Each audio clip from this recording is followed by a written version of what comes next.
when we discuss and read the works of Sinclair Lewis, we're mindful of the large amount of material he encompasses and encapsulates in his novels. We're aware that he gives us insight into government, religion, economics, art and aesthetics, science and technology, economics, education, and social behavior. He does it in a way that entices us, that seduces us by language. And the language, to a large extent, is a language of satire, a language of sarcasm, a language of irony, because what he is giving us is a society that he disapproves of, a society that has, to some extent, lost its values. A society, unlike the romance of middle America, is a society that sees wrongs that need to be righted. And so when we look at his language, we find that a lot of it is satire. He mimics voices, and we hear the sounds of people who think they're right or argue their position, and we know that they are giving us fatuous positions, or they are giving us positions of a power structure that ignores the poor, that ignores other races, that is satisfied, almost smug, in its complacency and its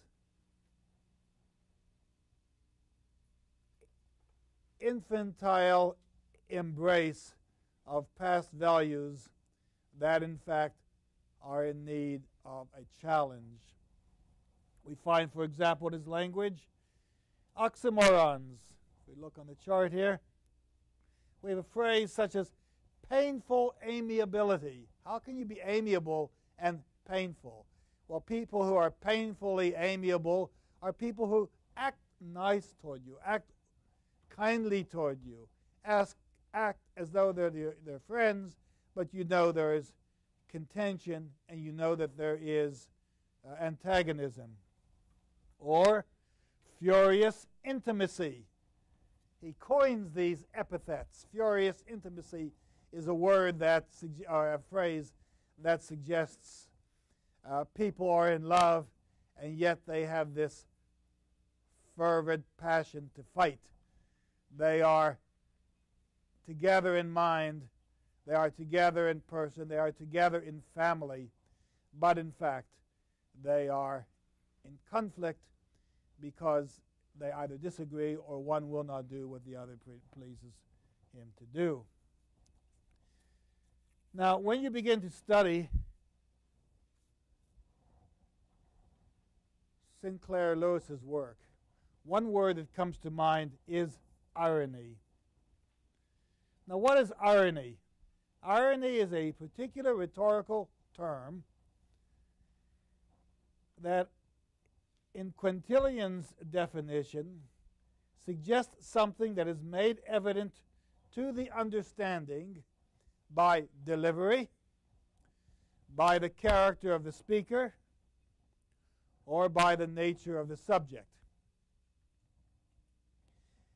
And when Carol stands up in front of the Thanatopsis Club and says that they should help people who are in poverty, and one of the speakers stands up and says, yes, we should help them, but first they should help themselves.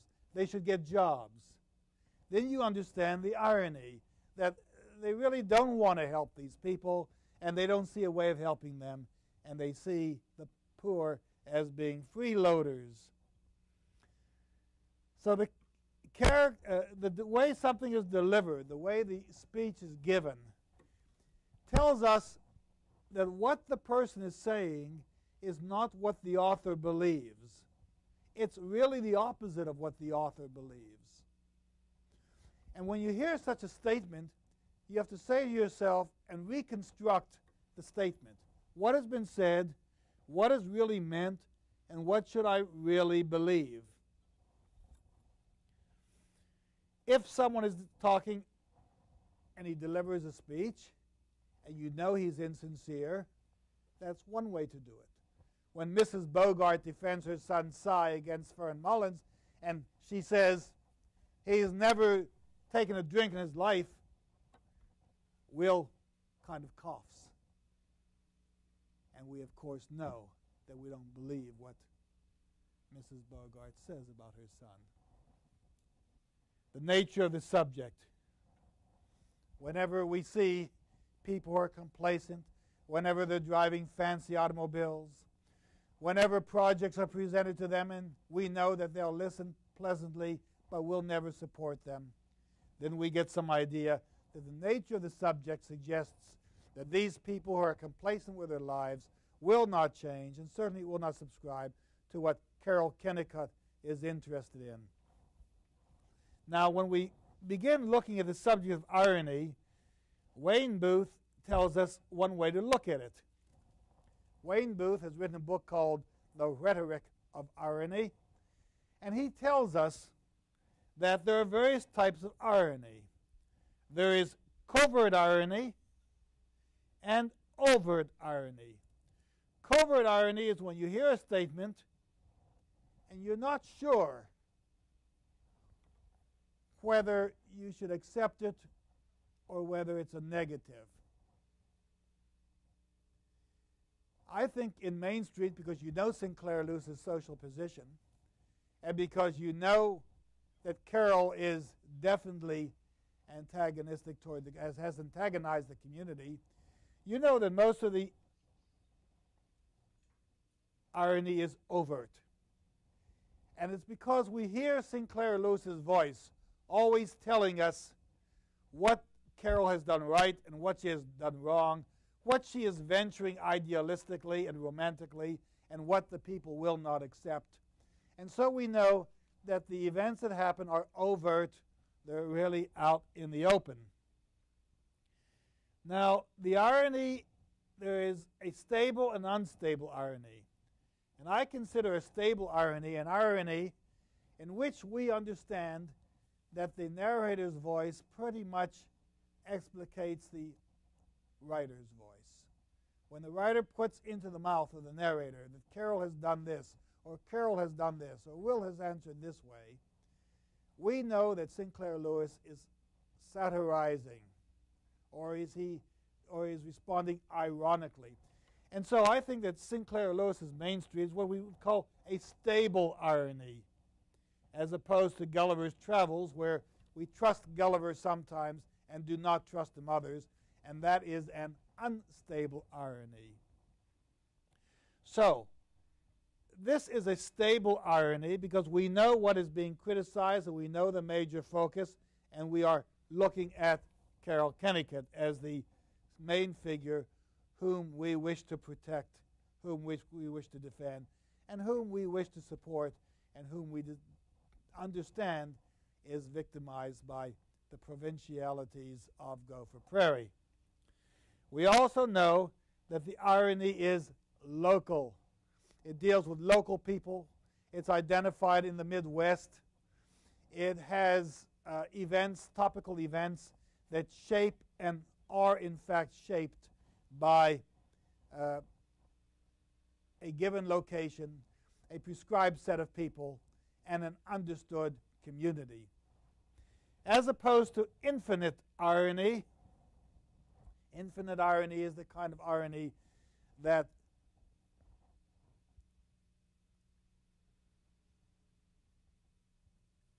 involves cosmic proportions. It's the irony of the book of Job. It's the irony of Sophocles' Oedipus, where the events affect a mythos that all people can understand equally well. Now, that's not to say that Main Street isn't something everyone can read the way Sinclair has presented it. In Egypt, Mahfouz, who won the Nobel Prize, Naguib Mahfouz, who won the Nobel Prize, had the same reputation as Sinclair Lewis. The Egyptians objected to the fact that he won the award because he presented life in the slums and life amongst the poor in Egypt, and showed how ironical their life was, and people felt that more positive writers in Egypt should have gotten the award rather than Mahfouz. But the subject matter doesn't deal with gods, it doesn't deal with tragic heroes, it doesn't deal with matters of life and death in terms of a tragic plot. And therefore, I look upon Sinclair Lewis's Main Street as being stable irony, local irony, and overt irony. And that's one way to characterize his words. Now, when we talk about Sinclair Lewis, there are many, many ways to look at it, but obviously one way to look at it is as a feminist novel. I've asked you to look at critical articles and to present these critical articles when you give these talks. Lydia Blanchard wrote an article called Gray Darkness and Shadowy Trees, Carol Kennicott and the Good Fight for Utopia Now. This was included in a booklet called Sinclair Lewis at 100, Papers Presented at a Centennial Conference in 1985, 100 years after his birth. And she makes a few comments that I'd like to mention. She first of all mentions that Mark Schorer tells us Main Street was the most sensational event in 20th century printing history. Now this was in 1961 when this statement was made. And the reason was it shocked the nation. Of course, we could look at the works of Hemingway, we could look at the works of Faulkner, we could look at Henry Roth's Call It Sleep. These are monumental works of their own time. But Sinclair Lewis, Mark Schorer says, has a special place. Now, one thing you remember, and this is what we're told, that Main Street was published the same year as the passage of the 19th Amendment. People are concerned about women's rights. And two books that talk about the way women have been ignored are mentioned in this article. One is Annette Kolodny's The Lay of the Land, Metaphor as Experience and History in American Life and Letters. And we're reminded of Carol's comment on page 287 of the text. She wondered how many millions of women had lied to themselves during the death-rimmed years through which they had pretended to enjoy the plural methods persisting in housework. All these women were told, your job is in the home, and they weren't out in the marketplace. They weren't in the professions. And so Carol is saying, I'm supposed to like this work at home, but I really don't. How many other women feel as I do? D.H. Lawrence, in a book called, I think, Classics in American Literature, says, we hear about the noble colonials. We hear about the noble pioneers of this country. He says, where were the women? He says, the women, poor drudges, were down on the riverbank, pounding the clothes clean, wearing their bones wearing their fingers to the bone, and dead by the age of 35. Well, Carol Kennicott is unable to exert female influence. She hopes to enliven conversation. She plans an Oriental party. She tries to get the Thanatopsis Club interested in the poor and charity. She tries to gain acceptance for Miles Bjornstam and his family, and Eric Valborg, the man whom she really is in love with, a Swedish tailor who has to leave town. We are told that B. Bjornstam is the potential pioneer matriarch, but she is rejected by Gopher Prairie, and she and her child die of fever. One of the things the people didn't like about Main Street was that the farm life is not glorified. The feel of the land is not celebrated. Carol does not avoid physical work, but she is disenchanted with physical labor, disenchanted with the farm. And when Valberg's father comes and tells her that she has taken him away and he belongs in the farm, Carol loses her temper. She says, he's an artist, He's a genius. He doesn't belong on the farm. We are told that Ann Douglas, in The Feminization of American Culture, says that society defines woman as a civilizer and as a nurturer, which is Carol Kennicott. She wants to be a civilizer. She likes Hugh, her son. She loves you, but she wants to be a nurturer. And she pleads to Guy Pollock, what has made the darkness of women? Why can't we get out? Well, one problem is that people feel that Carol or Sinclair Lewis has allowed Carol to give up. She chooses to return to Gopher Prairie at the end. She has become aware of the practical possibilities, and they are different from the imagined possibilities. We find out that there are many critics who feel that the novel's ending betrays Carol Kennicott. She returns to Gopher Prairie to become a mother, to give birth to a second child. But what has happened to her pioneering spirit? What has happened to her administrative claims? What has happened to her ambitions to change? Nan Maglin, in Women in Sinclair Lewis's Novels, in the Massachusetts Review, tells us that Main Street is about the struggle of a woman for the identity of a human being. Now, tonight we're going to have three speakers who are going to talk about Main Street, review the chapters, give us insights into the ideas. And we will hear the ironic voice, and we will try to answer this question before the end of this 3 hours. Has Carol given up? Our first speaker, our first presenter today will be Miss Teresa Greer, who will have time to discuss chapters 21 through 25. Ms. Greer.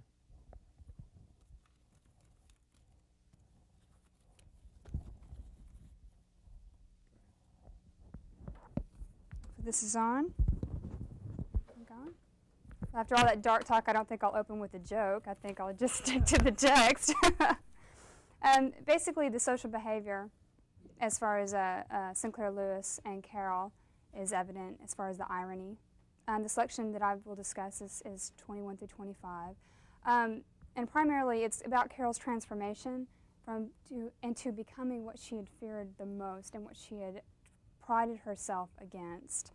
And it's sad, like you said, that it's almost a betrayal that we think that she's given up. But the tides turn, and it seems to make Carol the antagonist in this point. In the beginning, yes, we do want to protect her, and we do feel sorry for her, but towards the end, you're starting to think, can she not? We start getting into the deception of why can't she accept, and why is she so prejudiced, and why is she seeming to walk in and ruin these people's lives? I mean, they're perfectly happy the way they are. That's a deception of Sinclair Lewis. That's a device. I think that to start with, to think of Sinclair Lewis in his own life as pertaining to just these chapters. First of all, his growing up in a small prairie town just like this one, in sulky Centra, Minnesota. It's obviously a parallel. He almost takes a shot at himself regarding his upbringing and looking around at what his life had to offer and wanting to go beyond that. He took a lot of heat, obviously, for trying to dismantle the stereotype of the American rural life, and the one thing that America prided itself on so very much. We don't know why sometimes, but it certainly was idealized. He wrote himself in an article, "If I seem to have criticized prairie villages, I have certainly criticized them no more than I have New York or Paris, or the great universities. It was a good time, a good place, and a good preparation for life." This seems to be the final theme ending up these chapters about Main Street, and it's usually carried out by the so-called or deceptive destruction of Carroll. Another parallel is carried over from his own college days at Oberlin, and of course he himself attended a evangelical, Christian, chapel-oriented, missionary-minded college himself, which is, I mean, if you could get any closer to the parallels, I also thought it would be difficult. Also, the fact that I thought it was very ambitious of him to take on the character of a woman, because to me the most obvious thing that he probably would have done was to take on the persona of a man for this particular character. I'm glad he didn't. I'm glad that he did stick to a female character. It seems that he has a little compassion for this character, obviously. He expresses in his autobiography that the chapel was part of their daily routine, and of course, anybody who's been to an evangelicalistic meeting, church, sermon, whatever, it seems to ignite fires in people that, unfortunately, sometimes it's not necessarily the person who is listening, it's not their fire, it seems to be ignited by somebody else, and unfortunately those fires seem to burn out quickly, but not in the case of Carroll. I think that's or in the case of Sinclair Lewis, who seemed to hold on to that fire inside of him, and as she did as well, and seemed to adapt that fire that was ignited during their education. In chapters 20 through 25, it seems that she'll never find, I think that Sinclair Lewis was quoted as saying he had one friend, and that's true of so many of our great, literary leaders, our greatest writers. She felt out of place in her college, and so did Lewis. And he said that he tried to play the social game and tried to fit into the mold, and of course that it pretty much never works, and Carroll didn't either. And but basically, this pertains to chapters 21 through 25 by basically knowing that she'll never be able to have a true social interaction with a large group of people that don't exactly match her ideals, which comes into the fact of the problem that she has with these people. I mean, she obviously expected to walk in and just change the world, change all of them, and of course it doesn't happen that way. And Sinclair Lewis himself, also, he finds himself in the despair during his transition from the college idealistic missionary statement that the colleges and education gives to our poets and non-like-minded thinkers, and it seemed to it gave him quite a bit of despair. And he talks about how he managed on some days to add 30 cents to his income, and how on those days he ate lunch, and it's sad. It's sad. It's true, but it's also a growing experience, which I think that is what happened in chapters 1 through 19, or 19 and 20, where Carroll was experiencing this growth. You have to hurt yourself in order to grow, and she obviously walked right in and just destroyed herself to these town people. They didn't particularly care for her that much, and her highfalutin ideals. I'm sure that people felt the same way about Lewis, but finally he did give time to his writing, and I think that, of course, in the parallel between 20, just taking a specific amount of text, Lewis definitely takes a pop at himself in the character of Carroll and saying, look, I know I've been there, and nothing is more important than staying truer to yourself than the world would say to you. And but I think that probably in these chapters, the most interesting thing I thought of Sinclair Lewis is his devices of the point of view. Carroll is pretty much the overall point of view that we hear of. It's her. It's not her voice. It's the omniscient author, but it's her voice, and it's her angst and her problems and her complaints and her ideals about other people and her view of other people. But it's amazing in these chapters, whereas before he seems to drop in characters out of nowhere. I mean, before this, Vida and Will were pretty one-dimensional, pretty flat characters. They seem to fit into. It seems like Carroll kind of deceived herself in thinking that they were all so dull and flat, and that nothing was three-dimensional about these people, and that's what she hated about them. But all of a sudden we hear about Vida when she gets married. That was bizarre. I mean, when I read that, I was just like, oh my gosh, that's astounding that this character suddenly became so inept and so incredibly in-depth over in just a few short passages.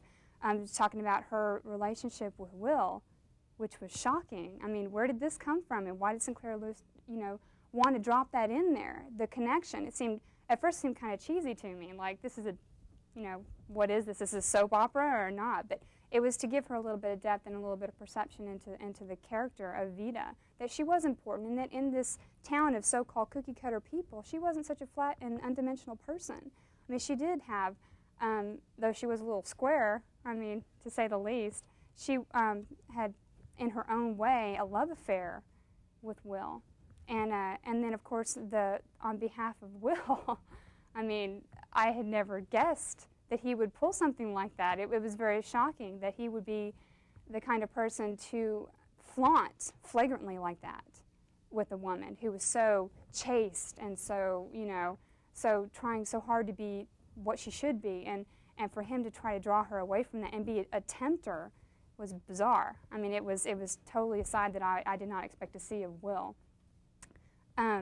Also, I think that Vida and Carol, the jealousy issue, was not something that I had anticipated Sinclair to drop in there. Of course, the jealousy, of course, came from between her relationship and Will, but Vida and the town also, the character started to pop out of this flat picture. And the irony is the people, Carol thought all these people were just so one-dimensional, but it ended up not being true at all. Not that they were idyllic at all. I mean, not to say at all that they were the ideals of this kind of American, post-colonial town. I guess the major events, just to summarize on these chapters, were, of course, the birth of their son, Hugh. It was non-poetic and very ugly the way she described it. It was that in itself was so unidealistic that I was shocked to read it, about how, I'll just read you a quote. The baby was born in the usual way, a boy with a strong back and legs. The first day she hated him for the tides of pain and hopeless fear that he had caused. When I read that, I thought, are we talking about a boy, a child, or are we talking about livestock? I didn't know, where to go from there. She's brutally honest, this character of Carol, even though she does it only to herself, which seems to be very sad. Carol, at this point, after becoming a mother and after slowly being absorbed in the town, it's almost sad to see that you think she's given up. You think that she has, for the most part, become more a part of the town than that she would like to have been. Basically, I thought that a passage that stood out so clearly was when she was walking down the street and she saw one of the rotted bananas in the gutter, and the fact that she knew all the dogs on the block, and she knew that banana would be there the next day and the next day until that's getting to know the town pretty well. And when you were familiar with the trash on the street, when she takes Hugh out for a walk and she's trying to take these sabbaticals to calm herself, and then Carol, basically she's falling for the complacency, and she's filling her life with routines to take care of the ache that she's got to go out and do what she wants to do. She begins to shun probably the most important people, the people that she set out to help, such as B. When Carol starts getting into the inner circle and now that she has a baby, she actually has something to talk about, it seems like, and she's able to hold her own in a conversation, and that's fulfilling in a way, even though she doesn't want it to be. And then after a while, she starts to shun the people that she wanted to help the most, which is B. She was afraid of what people would say when she took her child over to play with B's son, and that's very sad. And she said she hated herself for it, but I don't buy that in a lot of ways. I was very disappointed in that.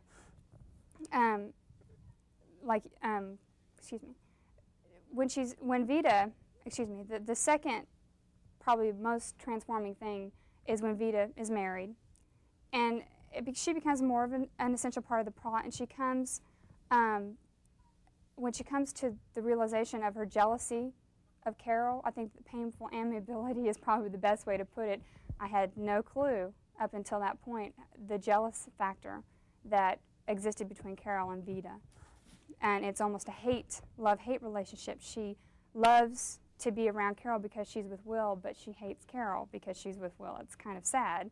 But Carol, she tries to placate herself with menial talks about the war coming up, the German war, babies, housework. She tries to, indulge herself with the menial tasks, even though she hates every second of it, and she lets us know. And then something that I certainly didn't expect was when the Kennicotts and the other couples go fishing, and when Mr. Brisnahan, I think I'm saying that correctly, makes a flagrant pass, something that I totally was not prepared for in a chaste kind of atmosphere like this. He pretty much puts the cards down on the table for her, and unfortunately, she wasn't all that shocked. I mean, I was kind of surprised at that as well. But for the most part, I think that he knew her better than anybody else in the book, and I think that her attitude could be described, and the sadness of her plight in this entire book. This is my favorite quote that I've come across in all 25 chapters. It's on 276, and it's Brisnahan, and he says, "My humble opinion is that you like to be different. You like to think you are peculiar. Why, if you only knew how many tens of thousands of women, especially in New York, say just what you do, you'd lose all the fun of thinking that you are a lone genius. There's always about 1 million young women just out of college who want to teach their grandmothers how to suck eggs." And that's pretty to the point of the attitude that Carol, I think, on a very deep level, kind of feels about herself, and how everybody else thinks about her too. This is the one person who understands her, and she won't even allow herself to discover what he has to teach her, even though he is pretty much a pretty despicable creature when it comes to, she's a married woman with a child, and he makes this pass at her. But I think that the next huge issue in these chapters is when Carol and Will have their first, really major confrontation with each other. And yet, at the same time, no truths are exchanged. It just seems like this is just going to go on and on, that Carol will never get any kind of victory or satisfaction. Taking cheap shots at people don't ever seem to give anybody satisfaction, but she seems to just attack.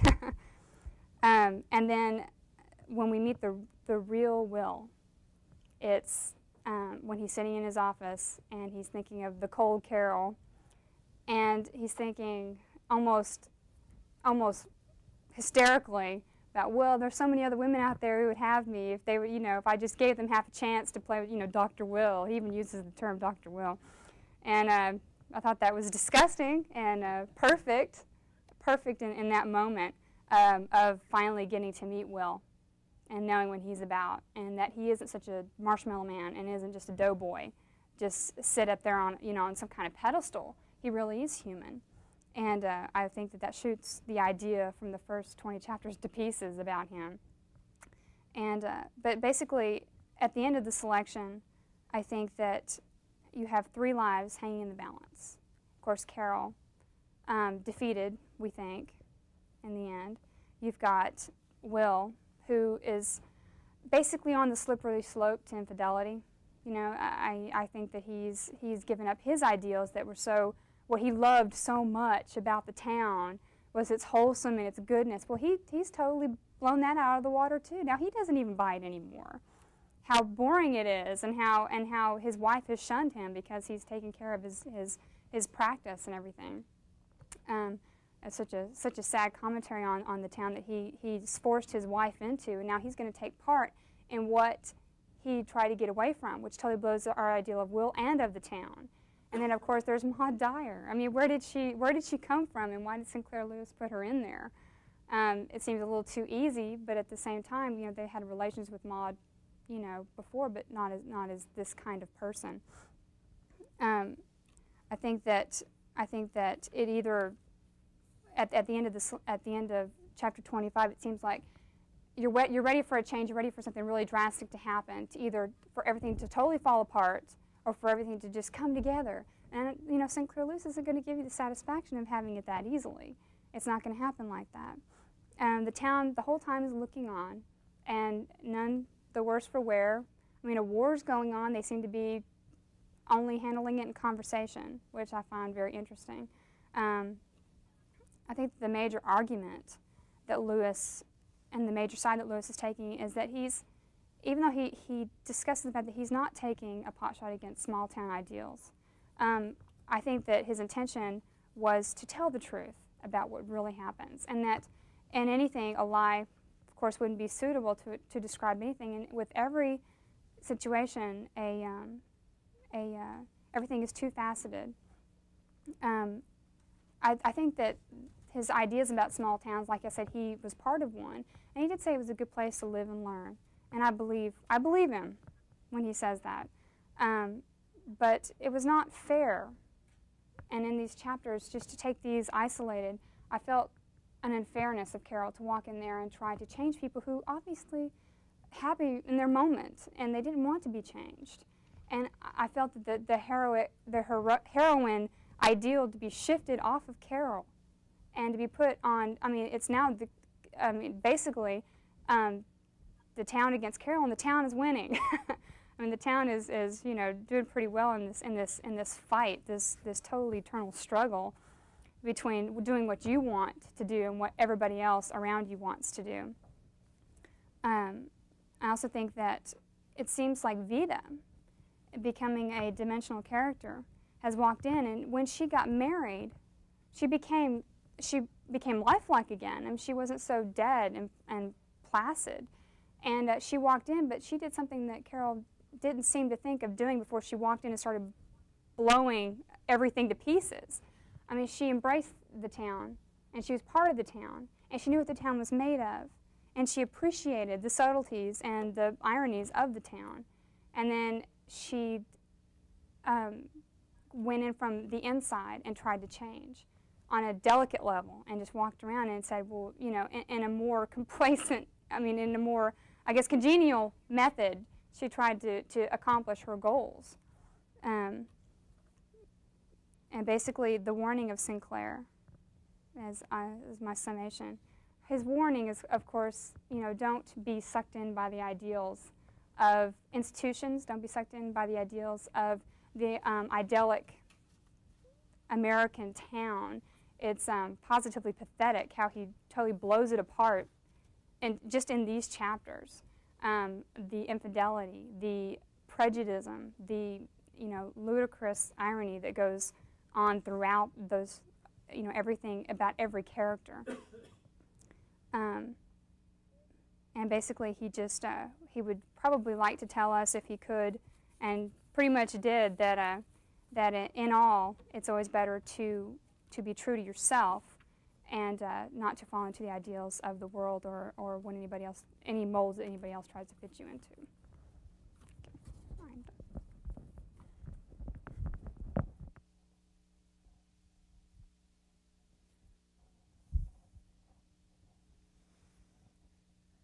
I'm pleased that this is a shared class, and that the voices you hear and the faces you see are your own, because the presentations we've received, the information you've obtained, the opinions you've heard are professionally derived and professionally delivered.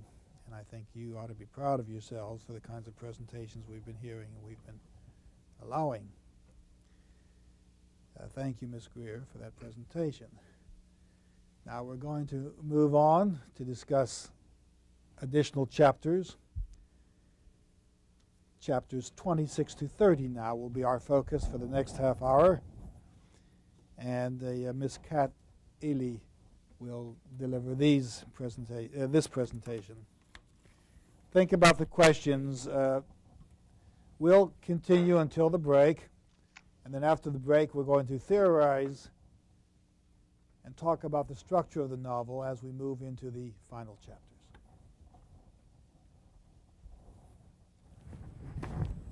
Thank you. Obviously, I'm taking the next set of chapters, 26 through 30.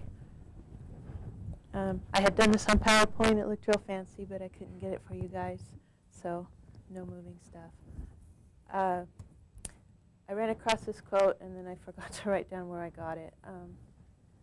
He was concerned about issues involving, he was concerned with issues that were going on while he was alive, while he was writing, women, race, and society.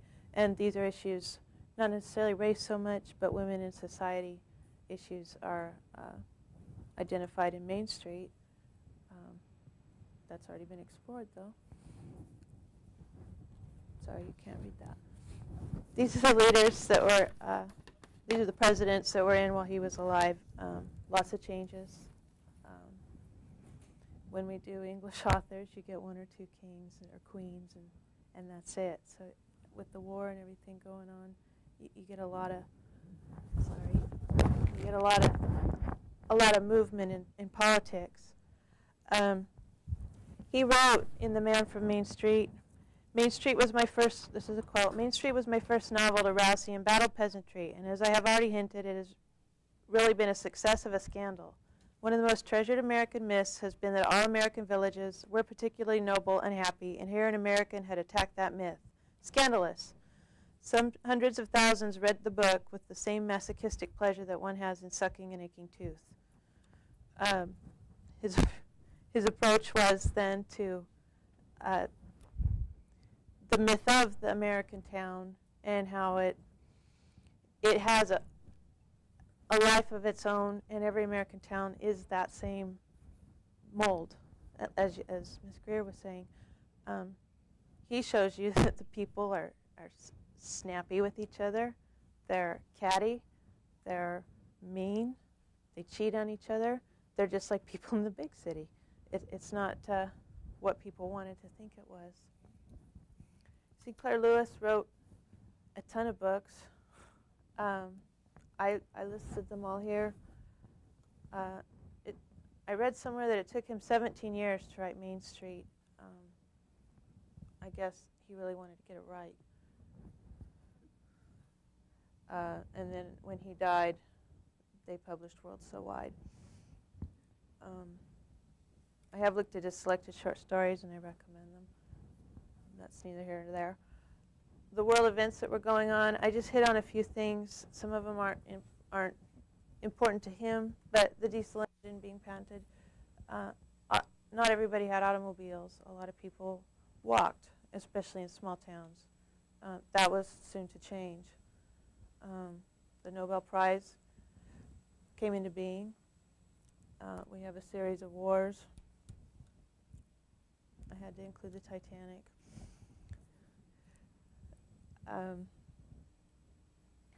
Here we have a little bit of, not necessarily racial, but we have a lot of paranoia going on. Women's suffrage, as was addressed earlier. A lot of motion, and a lot of economical problems with the war. This was important, the nuclear chain reaction, only in that what followed was the ending of World War II. And of course that came after Main Street was written.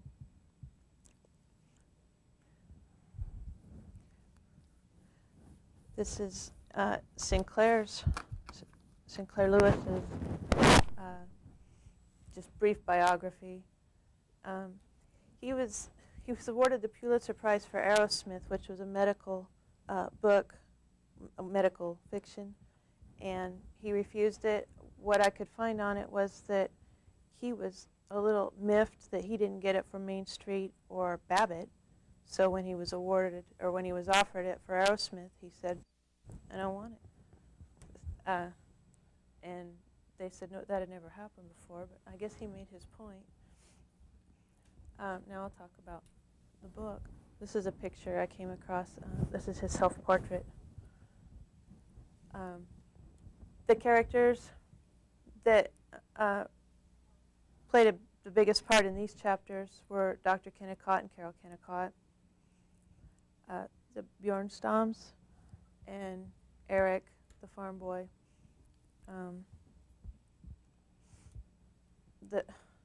Dr. Kennicott comes across as unexcited, simple, and practical, but as you explored, there is a little more depth to him than what I got out of just reading these chapters. And I kind of wish he'd gone into more detail with him, but it would have been a longer book then. Carol, she's a real mystery to me. She comes into this town, wants to change it, but wants to fit in. And the tragic thing is that she does fit in, and then she's bummed out about it. I broke down what happened basically in each of the chapters. She was there for her friends, even though the rest of the town shunned them until they died, and then they ran the husband out of town when he blew up at him and told him he didn't want them coming to visit. And they brought, I don't have it marked, they brought girly magazines and tea, and this woman's dying, but they're showing up because now they want to be friendly and neighborly, and I don't blame him for getting mad.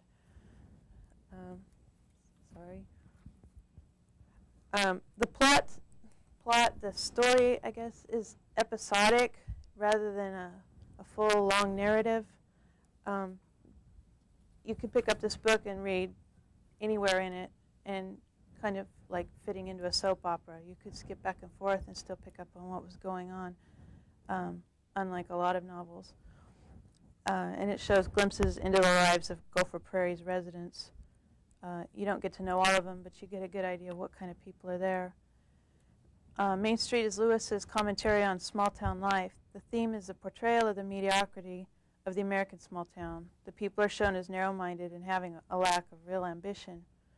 I lost my sympathy for Carol because she avoids taking a stand. In these chapters, there's a section where she says she's ambivalent about religion on page 316.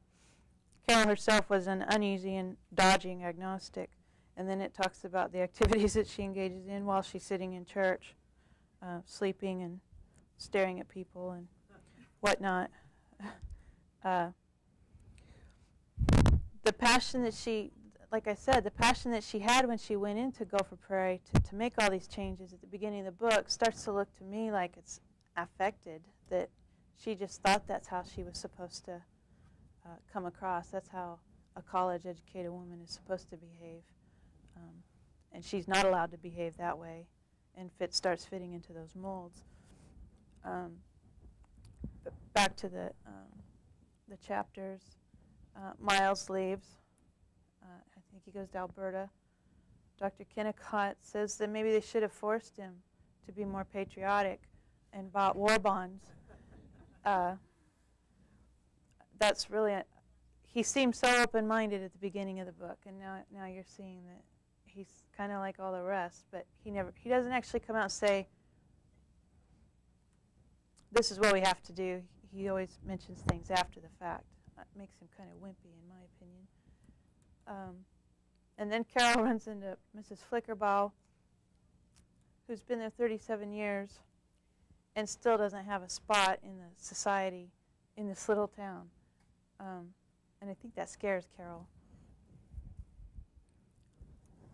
But she's accepted into their little cliques. And then they begin talking about this boy named Elizabeth. Carol spies him at church and decides that she absolutely has to meet him, and she tries to think of ways how she can meet him. And then she invites him to join her and Fern, that's the high school teacher, to form a drama group. And they spend all night talking about it and never come to any kind of decision. Eric asks Carol what he should do with himself, and she tells him, and it's all the things that she doesn't have the guts to do herself. He organizes a tennis tournament, and the whole town goes and has a tennis tournament elsewhere. And he doesn't exactly get the point that he's being ostracized. And Carol stays with them. They want her to be their friend, but they don't want him. She knows it, and I don't think that they realize that she knows it. And then, like I said, she's become what she didn't want to be. The boat ride, pretty risque, I thought. They went off alone, and they come back, and the beach is deserted. All their friends had gone home. And then Mrs. Bogart starts giving Carol a lot of flack about what they might have been doing. I don't think Carol's so worried about what they're going to think of her as what they're going to think of her husband and how he's going to think of her. And he won't let her leave. So that makes her turn to Eric, she claims. I think she's looking for excuses. And then Eric's offered a job, and Carol tells him that he can't leave after she's been spending the last 4 chapters telling him he should leave. These are quotations I pulled that I liked.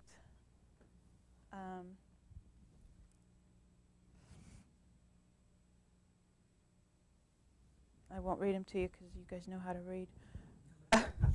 Read them? Read them. Oh. She pictured and ridiculed herself as waking up to him and remarking, "I'm sick with the village virus. Will you please tell me what people are saying and playing in New York?" That's Carol to, before she meets Eric, what she wants to say to him, how she wants to meet him. At that point, she doesn't realize he grew up on a farm nearby. And then she says to him later when she's counseling him what he should do, "Go before it's too late, as it has been for some of us. Young man, go east and grow up with the revolution. Then perhaps you may come back and tell Sam and Nat and me what to do with the land we've been clearing, if we'll listen, if we don't lynch you first." And then I'm going to wrap this up. I'll paraphrase George Becker. He was a critic that I read up on. He said the 4 targets of Main Street were the dull safety of the group setting, which turns viciously on anyone who departs from the limited and imaginative norm. And you find that with Carol. If she's fitting in, she's doing fine. But if she's interested in Eric, for instance, that's not safe, and she gets a lot of flack for it. He says people are divided by economic and social statuses in real life, and definitely in this book. The value of the individual is judged on his social status or his economic status, or I guess you could say their racial status with the Swedes, who were unwelcome, but they wanted him in the community for the work that they provided. His third target is commercialism and the drive of Americans to consume and the expectations of foreigners to conform to the same values. Again, the Swedes, we want you in our neighborhood. We want you to do the same things we do, but we're not going to accept you into our groups. And then the last target was the institutionalization of society, family with a capital F, church with a capital C, sound business. And when the adventurer's strength to resist gives out, he becomes a victim of village virus. Thank you.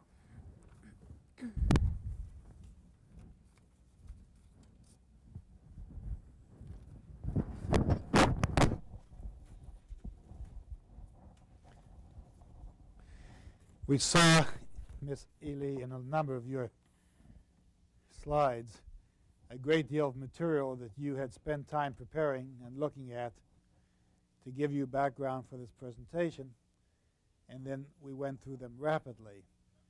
But I think that that's good. That's part of research. And one of the purposes of this presentation is to give yourself the background and to give yourself the reading so that you can, in fact, go from that point into the presentation and then develop this into a research paper toward the end of the semester. And you gave us so much material. So much more material could have been discussed. And I'll be looking forward to seeing it in other papers you submit for the class. When you look at Main Street, there are certain perspectives that one takes. We've spoken about the sociological perspective. We've spoken about the feminist perspective. I'd like to take a few moments to look at a structuralist point of view.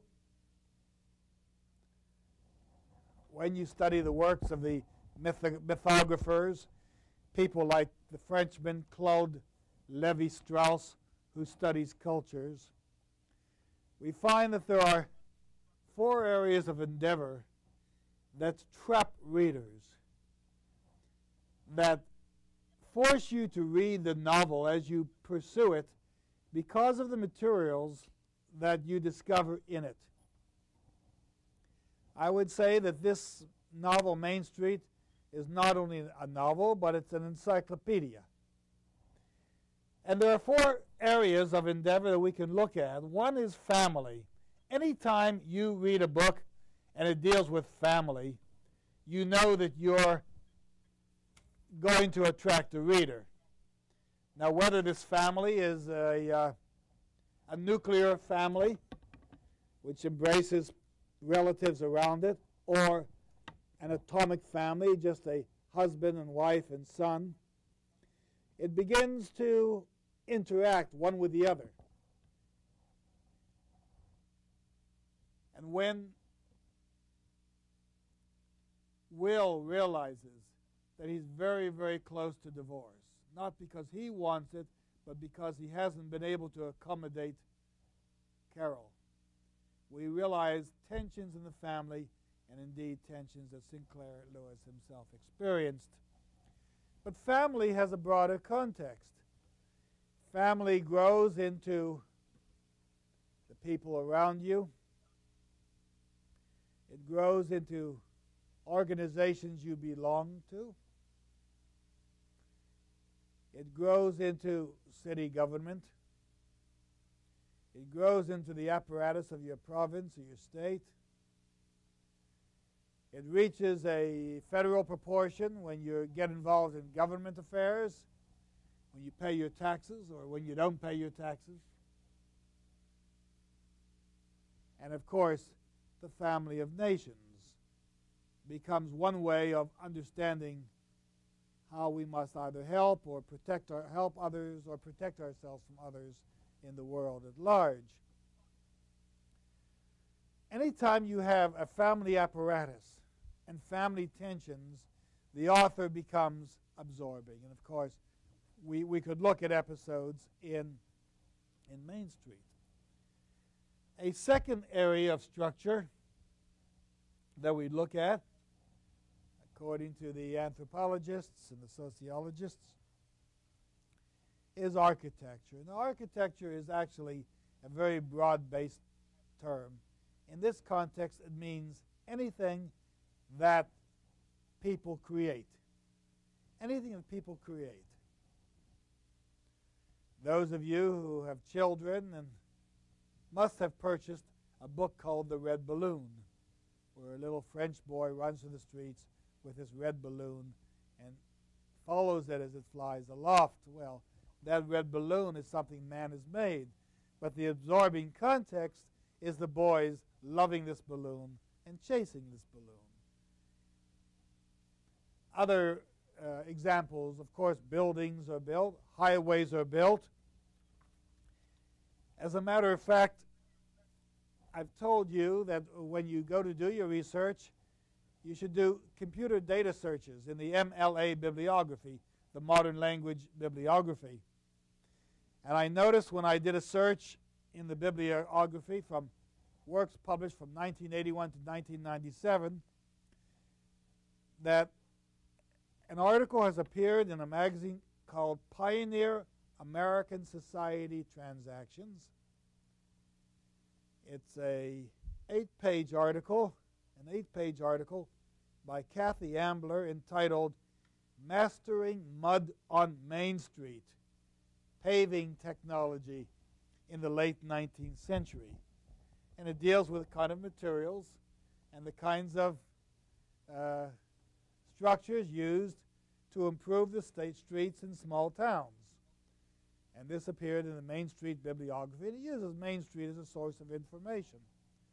So architecture can be the way you pave your streets. It can be the wheels on the automobiles you use. It can be the kinds of automobiles that the one cares to drive. It can be the pencils you use. It can be the pictures on the wall.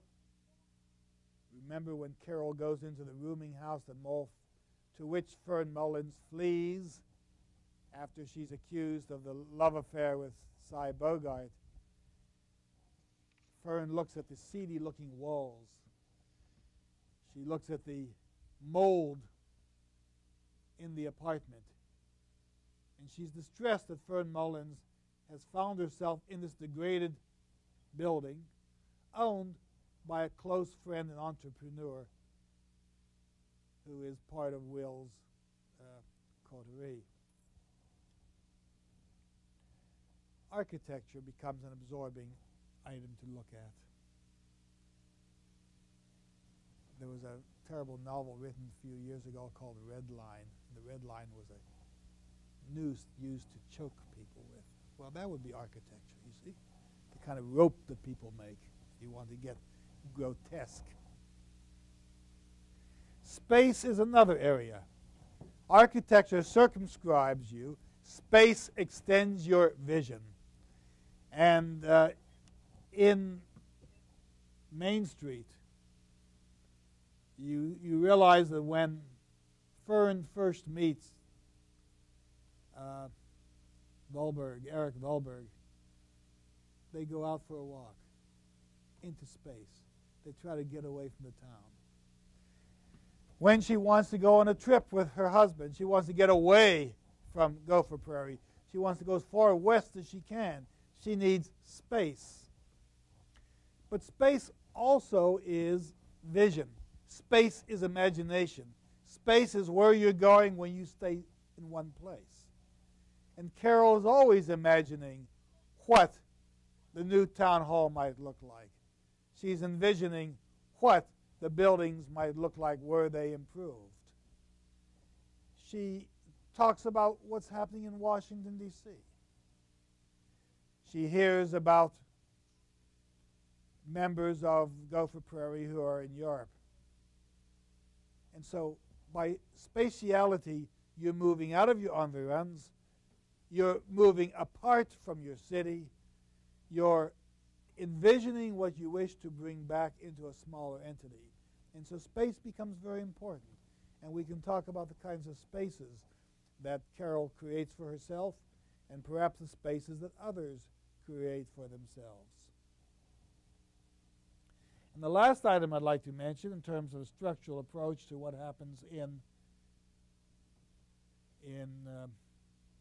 Main Street is the concept of food.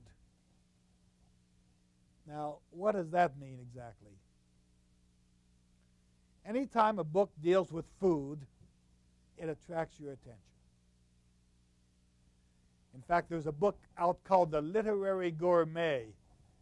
Someone has looked into books published over the centuries, has looked at foods that are mentioned, and has found the recipes for these foods. So if you read about foods in Melville, in Moby Dick, or you read about foods in Jane Eyre, it's possible you could find the recipe and you could create a meal to eat the same foods that these characters ate. But food becomes an interesting talk. That is,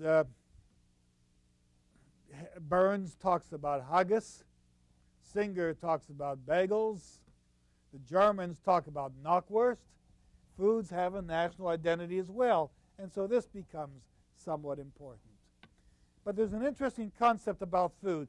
Food is anything that you ingest and then eliminate. Now, you eliminate food in terms of energy, in terms of heat, and in terms of waste. And so food can be ancillary to a number of images that are rather impressive in a novel. When Cy Bogart gets drunk and he's outside vomiting over the place, he has disgorged the food, the whiskey that he had ingested. And so anything you ingest and disgorge, or anything you ingest and in some way expel, is food. Well, that recalls another incident. Food is related to words. We ingest words.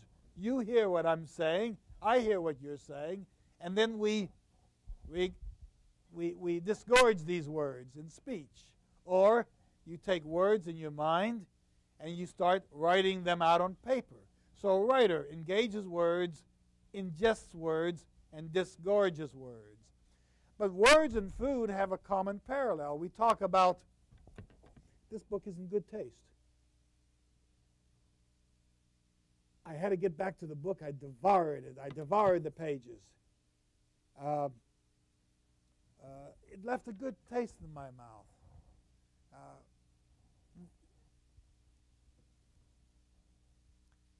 In Tom Jones, Fielding says that this book is an eleemosynary treat.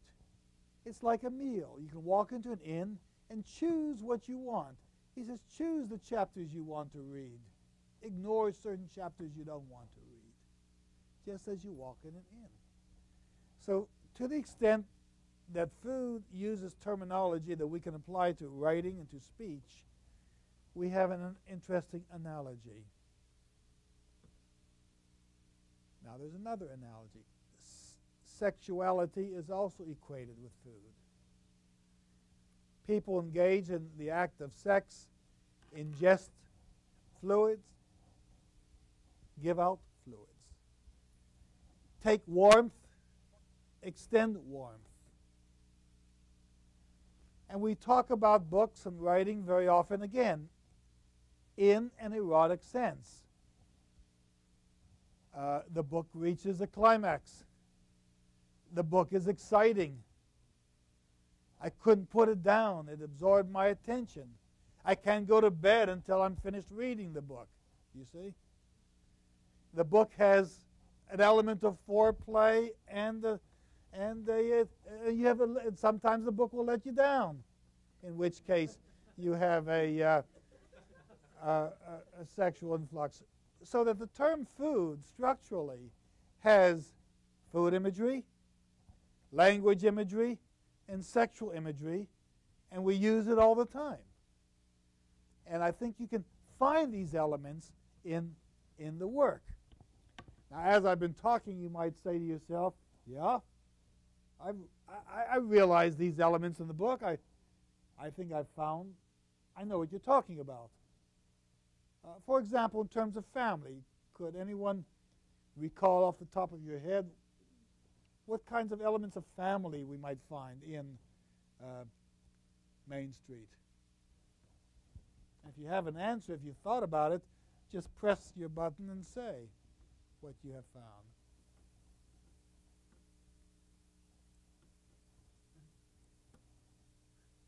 Well, how about architecture? Any examples of architecture? Has anyone thought about architecture? I mean, family is obvious. We've got Will and Carol, right? And we've got the Haydocks. Mr. Dornbus? I was just going to say, Cy Bogart and what's her name?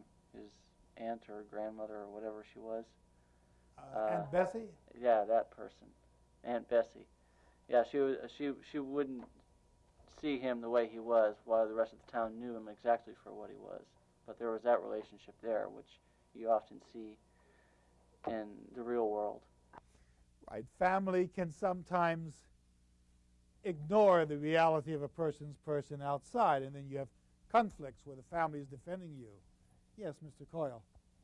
Another one would be Sam Clark and his wife. As you recall from the beginning of the book, Carrie had stated that I will not call him Sam, I will call him Mr. Clark, indicating that she really didn't want to become intimate with him. But in the last chapter of the book, she did become intimate, and I believe she also mentioned and called his wife by name rather than by her given name rather than Mrs. Clark. Mm-hmm. And the other thoughts about family and family interaction.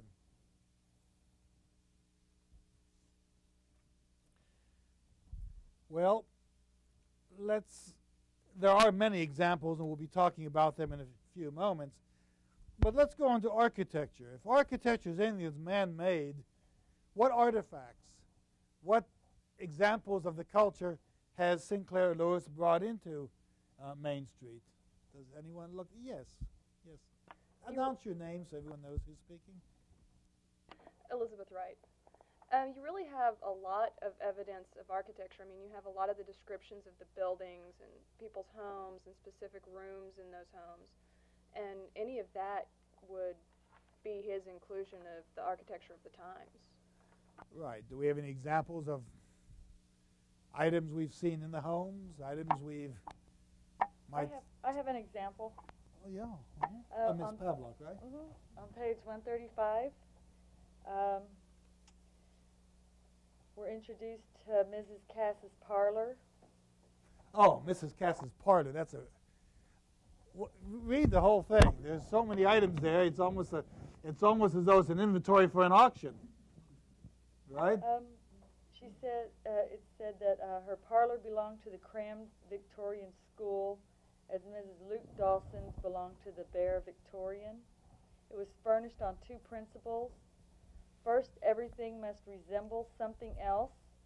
A rocker had a back with like a lyre, a near leather seat imitating tough cloth, and arms like Scotch Presbyterian lions, with knobs, scrolls, shields, and shear points on unexpected portions of the chair. The second principle of the crammed Victorian school was that every inch of the interior must be filled with useless objects, such as hand-painted pictures, Buckeye pictures, birch trees, newsboys, puppies, and church steeples on Christmas Eve. There's no limit to what he describes in this parlor, right?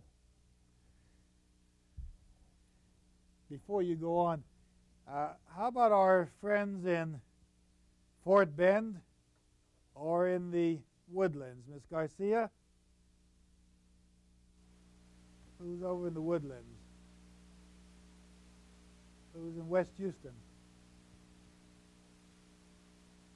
All right, I see some people there in the monitor. If you want to speak up, just speak up. Any more examples of architecture? Well, let's go into space. Space is another area. What examples do we have space where Carol, in most cases, finds ways of moving her mind outside the environs of Gopher Prairie? Yes, Ms. Mahan. Well, I think there's several examples, like you said, of Carol, but also I thought of the town as a whole also makes trips to the lake with their summer homes, which I think is an escape for the whole society. I don't remember what chapter that was. It was in one of the chapters I presented towards the beginning. But I think that was their escape, and Carol even commented that their personalities and their actions changed. Once they got away from the town, they were nicer to each other. They didn't gossip as much, and she really enjoyed that. And when they went back to the town, it was the same story. But I did find some specific examples of Carol's excursions. One of them is on page 143, where she's walking, let's see, chapter 12, about the second paragraph. It says, she had walked northward toward the upper shore of Plover Lake, taking to the railroad track whose directness and dryness made it the natural highway for pedestrians on the plains. On the next page, we get some really good descriptions, like the embankment. She ran down the gravelly embankment, smiled at children gathering flowers in a little basket, thrust a handful of the soft pasque flowers into the bosom of her white blouse. And later on towards the bottom, it even actually mentions the word spacious in the description. She came out on the prairie, spacious under an arch of boldly cut clouds. And I think throughout this whole novel, there's a lot of descriptions of nature and the beauty of nature and the joy that she encounters in this escapism into it. And you've already discussed the journey that her and Will made out to the west for 3 months, and that, I think, was a major movement also that they took together. So that if you want to study the novel in terms of structural components, if you want to try to organize an understanding of Sinclair Lewis's capability to encapsulate areas of